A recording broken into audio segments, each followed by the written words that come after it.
Hey, Smugglings, what is happening? This is going to be the review for Ico on the PS2, which was released in 2001. And I absolutely adore this game. This game is one of my absolute favorite games of all time, and I wanted to discuss it on this channel.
The game opens with this young boy, Igo, who has been sent to a castle to be imprisoned for the rest of his days as he has horns, and that is seen as a bad omen in his village. So he's sent there to be imprisoned in a stone coffin, so he cannot escape. Luckily for him, there's a tremor in the castle which allows him to break free of the coffin and escape that particular area. And he finds this young girl called Yorda, who's being kept there as a battery for her mother so she can extend her life. So the two find each other and they try to escape this castle and see if they can find a way out.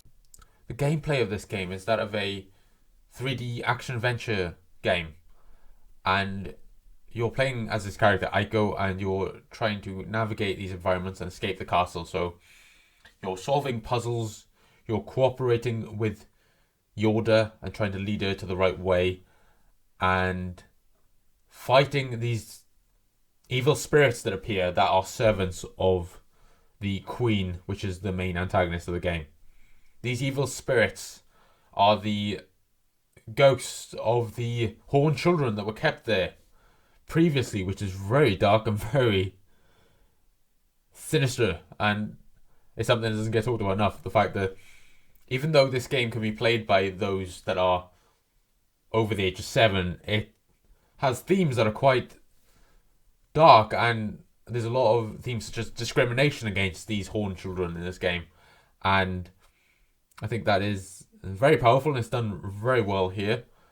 And that is the way that you're playing this game. You are playing as Aiko and you're trying to escape this castle with Yoda. And Aiko is a person that has the ability to solve the puzzles and fight off these evil spirits, and Yoda is the person that has this magical ability that allows her to break these barriers that are preventing the player from progressing through the game. So she allows these barriers to open up, and Aiko and Yoda can then get to the next part of the game.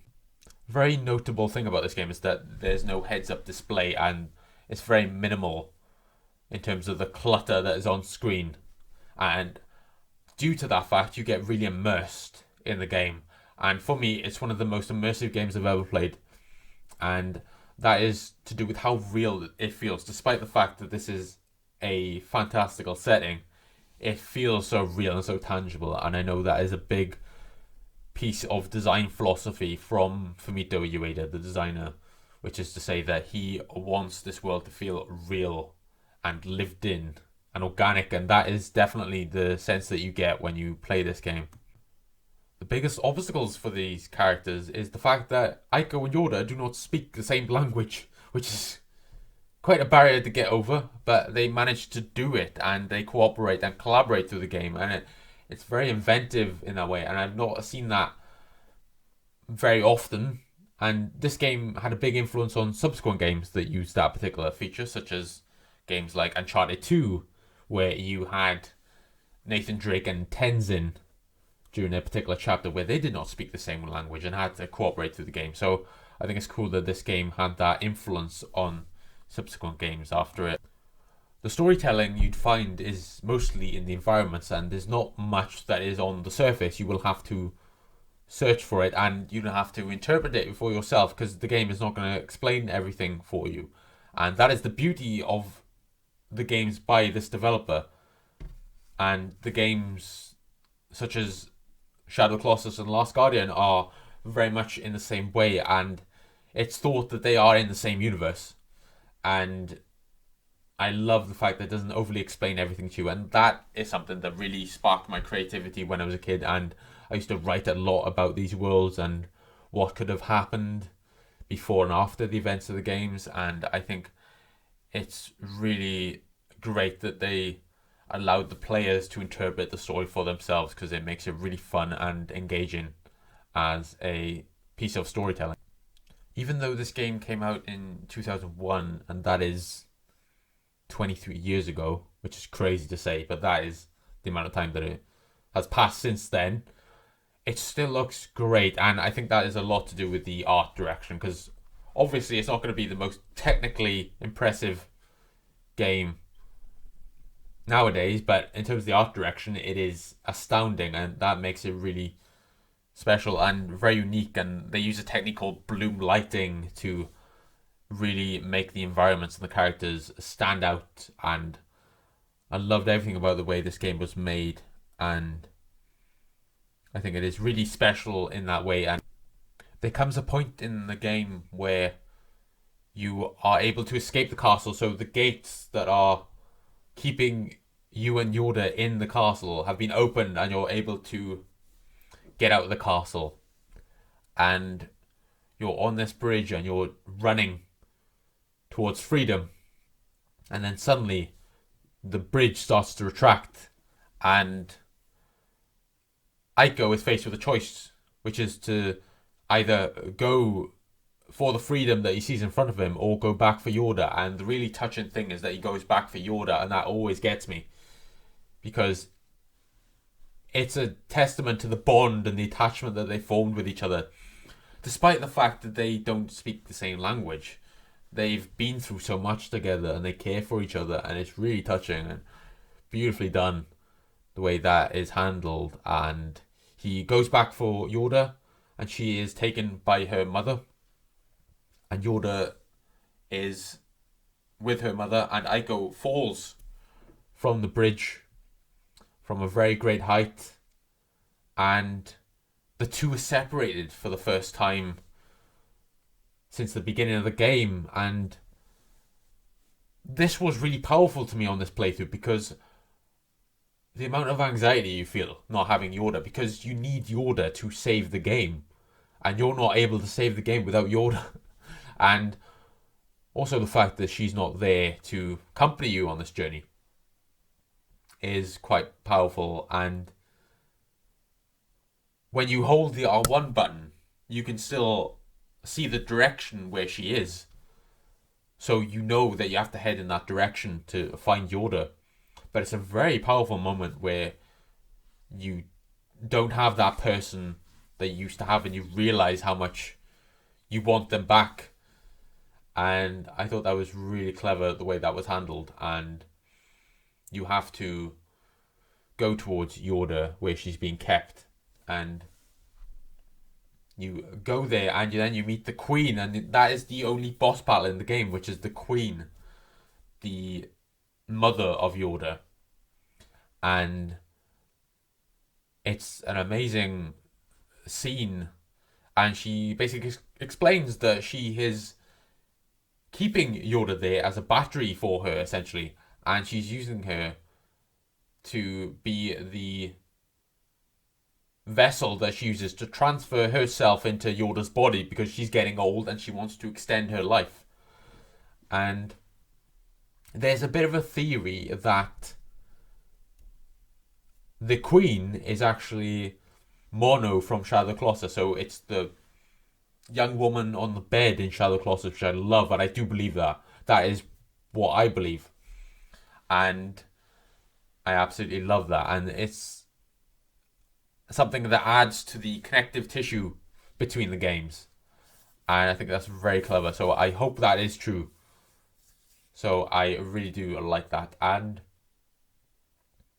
you destroy the queen, and Aiko is essentially deformed because his horns get taken from him, and he's left unconscious. And the person you saved, Yorda, for the first time in the game, she actually saves you, and she takes you away from the castle, which is completely in disarray as it's been destroyed, as the person keeping it alive is no longer there, which is the queen. So you are there with Yorda, and Yorda takes you to the boat, and in the final scene it looks like Yorda is sending you away but staying in the castle, and it's a very sad moment. But then Aiko wakes up on the beach and he sees Yorda there, and the two connect with each other again.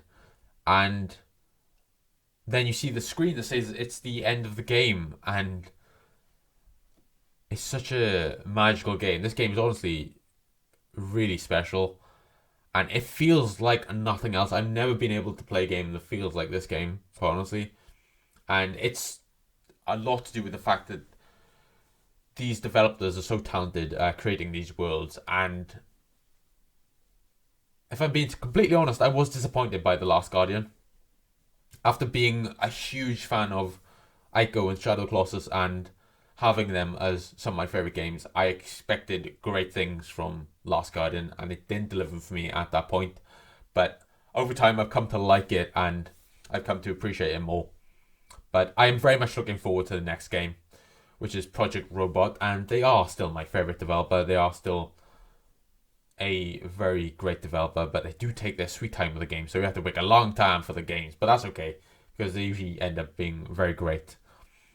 So I'm very excited for the next game, Project Robot. And that's what got me thinking about their games, quite honestly, is the fact that the Project Robot game was announced, and I really got nostalgic for these games and wanted to talk about Aiko, which I think is very much a game that is underappreciated, and wanted to review it. So I'm going to give my rating for this game, and I think I'm going to have to be completely honest and give it a 9.5.